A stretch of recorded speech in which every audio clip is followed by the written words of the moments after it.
Als ich kürzlich einen Freund in Almería, Spanien, besuchte, war ich sprachlos. Sein Garten sah aus wie aus einer Fernsehsendung, und die Tomaten waren unglaublich. Die riesigen, fleischigen, roten Früchte schienen von einem anderen Planeten zu kommen. Also gleich zu Beginn, abonniert den Kanal und liket dieses Video, denn heute teile ich etwas, das das Erfolgsgeheimnis aus dem Herzen Spaniens wirklich wert ist. Natürlich konnte ich nicht widerstehen und fragte ihn sofort: Mann, was ist dein Geheimnis? Wie baust du solche Tomaten an? Er lächelte und sagte: Es gibt keine große Philosophie, aber es gibt einen Trick, den jeder in Almería anwendet und der funktioniert perfekt.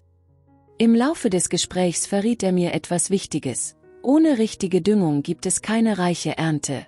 Der Boden laugt schnell aus, und Tomaten brauchen Mineralien und Energie, um gesunde und große Früchte zu tragen.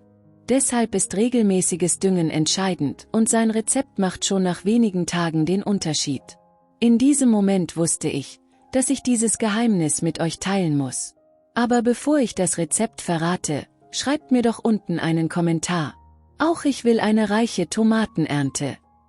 Denn wenn ihr das schreibt, glaubt mir, ihr habt es schon halb geschafft. Und hier, wie versprochen, sein Rezept. Gebt in einen Eimer mit 5 Litern warmem Wasser 1 Löffel Zucker, 10 Tropfen Jod und 1 Teelöffel Natron.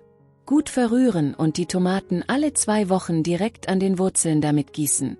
Diese Kombination fördert die Blüte, schützt vor Krankheiten und bringt Früchte hervor, die jeder Gärtner stolz macht.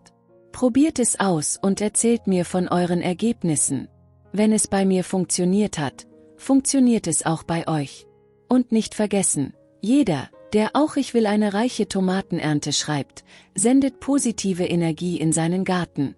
Teilt dieses Video unbedingt mit euren Freunden in den sozialen Netzwerken. Danke!